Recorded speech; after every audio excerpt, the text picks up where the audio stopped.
Hi guys, Arthur here from Homeowner DIY. Guys, this is your quick tip of the week. So what I'm going to do here is I'm going to dap at the very base of the tub along this line. I'm going to take out the old grout and then do a new bead of dap to make it look nice. This is also going to help to keep water from going between the tile and the tub. So what we'll do now is material and tools. Alright, this is the material and tools list. So to start, I have a white DAP. I'm using DAP instead of silicone. I have a tooling tool, a plumbing fitting brush for copper fittings, a knife. This is a snap-off blade Olfa knife, and then a silicone gun. This is what I need for material and tools on this job, so let's get a dapping. The first thing that needs to be done is the old material needs to be scraped away. So this is grout. If it was silicone or DAP, what I would do is I would use a stripper. I would put the stripper on the silicone or DAP and then leave it for whatever the instructions say, and then try to remove the silicone in one piece. Trying to remove silicone or DAP without using a stripper is time consuming and it's really messy. This is gross, so I don't need to do that, but remove the old material using the knife and then do any extra that you can with a brush. In this case, I'm using a fitting brush. So this is a continuation. One thing to keep in mind is make sure that there is no high spots of any of the old material. You don't have to take all of it out, but make sure that it is lower than the level of the tile in this case. Otherwise, you'll have high spots sticking out and you're not going to get a nice clean line.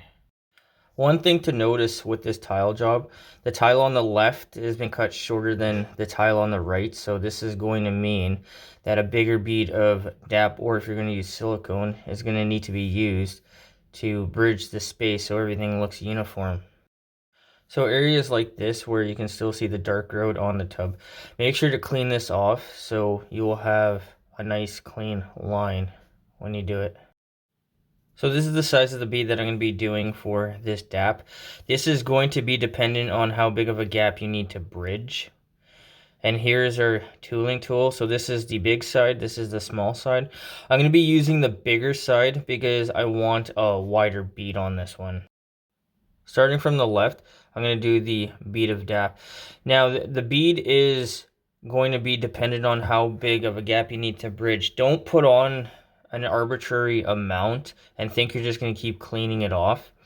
Put on just what you think you need. You can always add a little bit if you need to, but the key thing here is trying to put on only what you need. So first of all, you're not wasting material, and second of all, you don't have a big mess to clean up later on.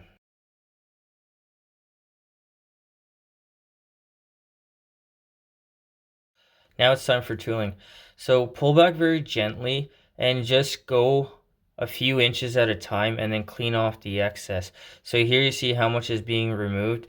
And again, I was trying to put just what I needed to on this to make a nice bead. But keep pulling back until you get to the other end and clean off as you need to. For pressure, this is something you're going to have to learn by doing. There's nothing I can explain to you on how to go about this. You want to take off just what you need to and continue from there, but there's nothing I can do to explain this to make it easier for you. So here there's a little bit of a streak on the tub that needs to be cleaned away, and this is going to be problematic if you put on a whole ton, but do one or two passes to clean it off, and for the most part you should be okay. The tub won't be the hard part here. It's going to be the tile, because the tile is going to be variable. It'll be up, down, you'll have grout lines and other things, so keep that in mind when you're doing two different surfaces, as in this case a tub and tile. Now I'm going to finish off going to the right, and I'm going to try to get the tool as close to the corner as I can without making a mess with my bead. With the first pass done, now it's time to go in the other direction.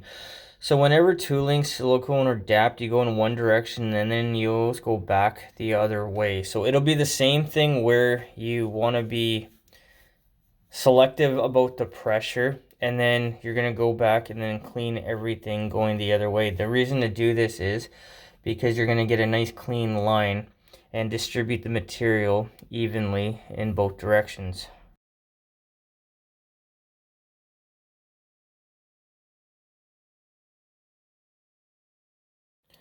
So looking at the unevenness of the tile, this is the reason that you want to go back in the opposite direction when you're tooling either silicone or DAP. If you go in one direction only, you're not going to get a nice clean bead.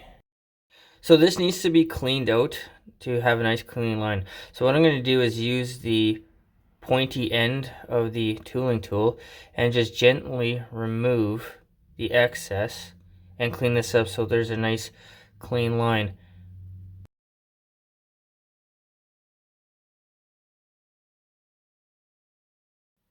With the excess removed, I can go back and continue on tooling the bead so it looks professional. So I went back across the other direction. Everything is done now. It's a nice looking bead, even with the variation in the tile. So this is going to prevent any water from getting under the tub. It looks good. It's relatively simple. You don't need much for tools to do this. You just need some patience and a little bit of practice. Guys, that's your quick tip of the week.